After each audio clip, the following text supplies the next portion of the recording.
What's up, everybody? It's me, Aaron, as you see in the picture before you, all glamorous and what? This is a short video about my working experience in Japan. I'm going to explain in great detail about all of it. I hope you enjoy! As you can see, it was raining terribly. It was in the monsoon season in Japan, and I'm on the closest thing to the water as you can possibly get. And let me tell you, it sucked. Hey, it's me! Hey, Aaron. Anyway, it rained for days on end, and we worked in it, and it was around like 90 degrees the entirety of it. And my goodness, the humidity, it was just, well, as you'll see, it was not a fun picture to be in. It's horrible. As you can see, the area we were in was real close to the water. We were on a coastal town called Tako, which is pretty much octopus in Japanese, if I remember correctly. On one of the plots that we worked on during my stay, it was a communal gardening where someone had a piece of land that was being unused, so another person would come and use the land in exchange for whatever they grew that was in excess. Here, as you can see, we're throwing out sweet potatoes, huge bushels of them. And that guy right there, he was actually a British fellow. He was a pretty alright chap. And the lady right there, you may have seen her in one of my other videos, Taicho. She was my host mother at this place, actually. She was really cool, to say the least. But my goodness, it was just a muddy mess on all those. We had to literally put all those in the ground. Every last one.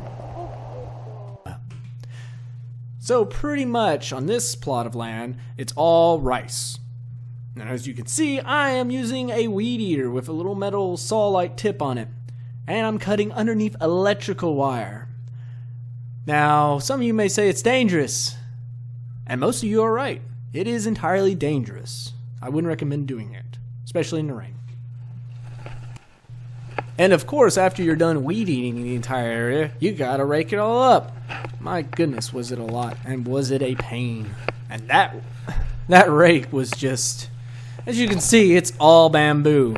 It's sturdy, but quite flimsy when you're trying to rake up itty bitty little bits of grass with rain and everything. It was just it was a great experience, actually. I would recommend anybody that wants to do hard labor to do it. Today I'm going to show you how to make Japanese coffee. My poor attempt at trying to show people how to make Japanese coffee. Enjoy. I'm going to grind.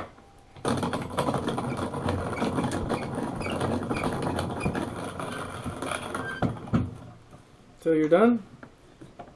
Me? Not talking. Oh, okay. And pull out. See how I say? That's your coffee. Pour it in her. Which actually turned out not to be a lot. That's what's going to happen. You just...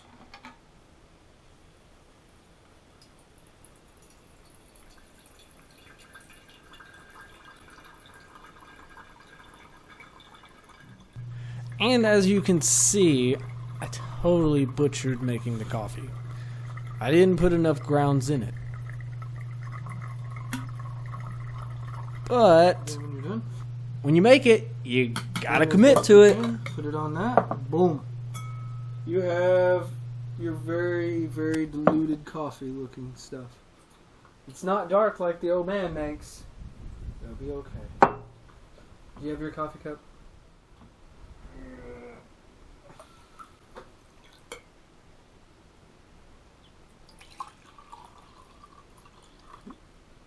Very much looks like tea, though.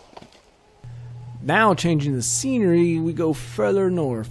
I'm literally about an hour away from Mount Fuji at this area, and it's wooded.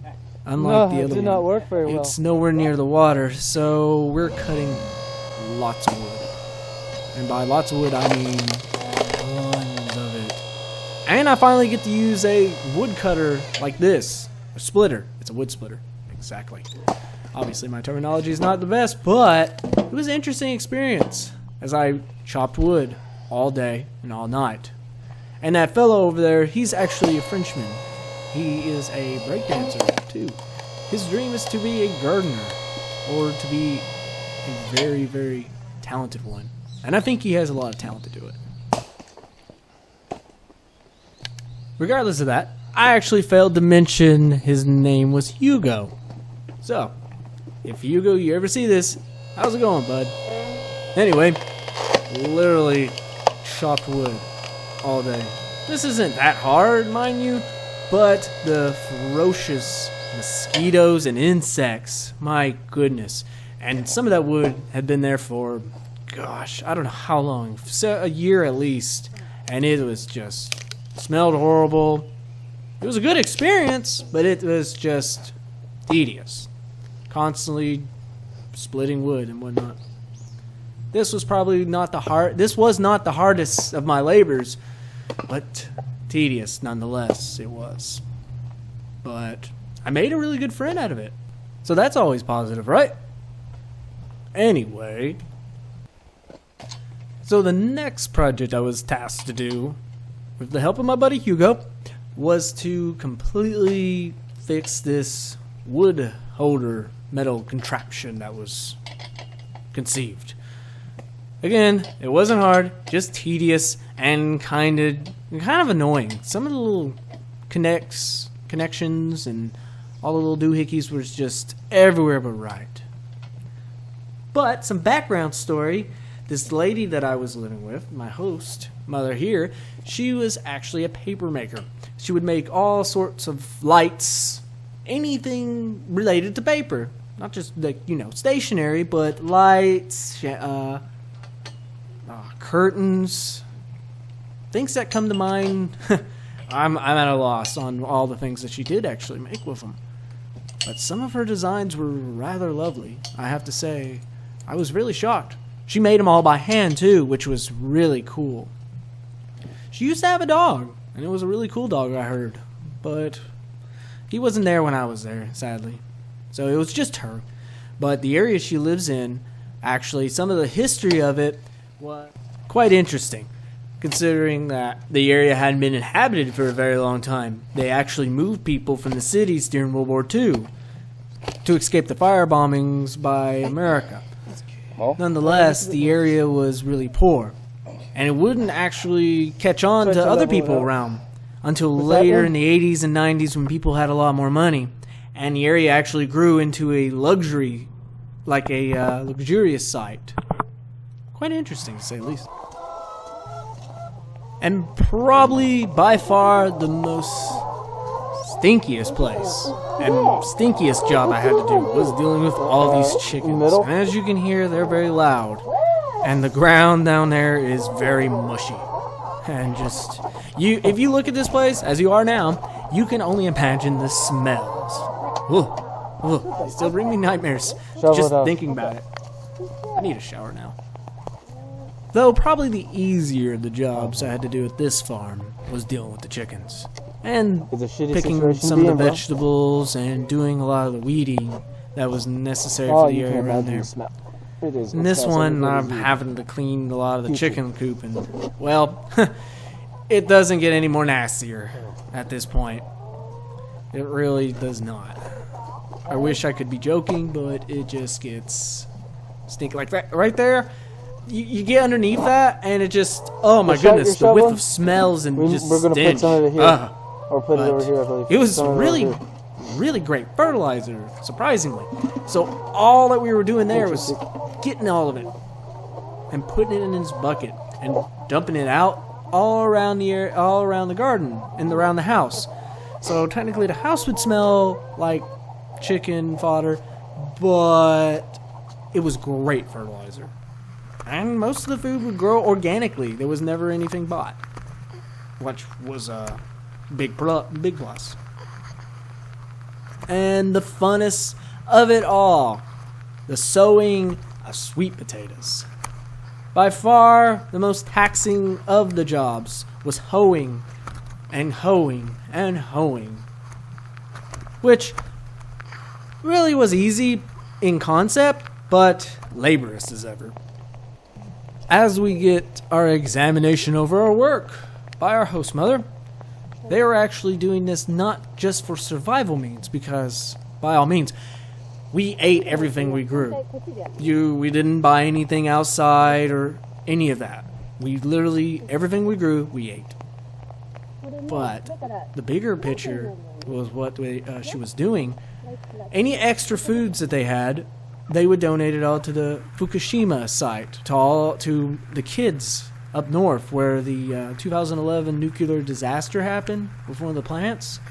There was still issues with kids not getting enough vegetables and food, so all the proceeds that were excess that they didn't need and they didn't sell it, they were actually donated up there.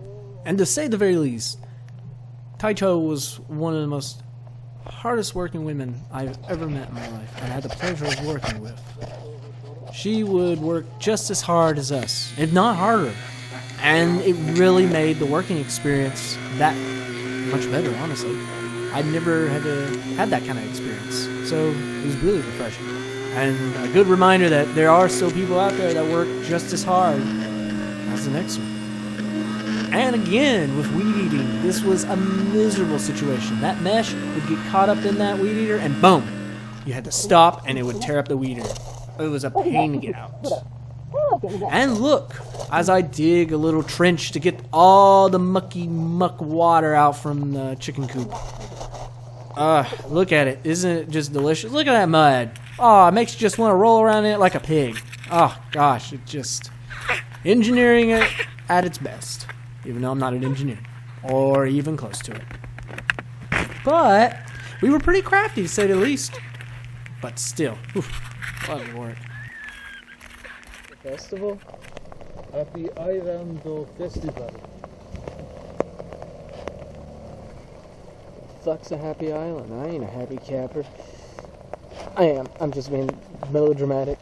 You know, flair for drama. Good to let gloves.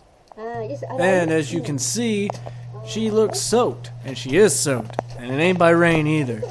Literally, just as wet as you are from the rain, you sweat it off. We'll wash them. Entirety. It is hot. And such a laborious workout. But it's got to be done. And it's all for a good cause. So you can eat later this evening or this coming week. And as always, when you're done with the daily chores, you always got to wash your gloves. Because tomorrow, they're going to get even more dirty.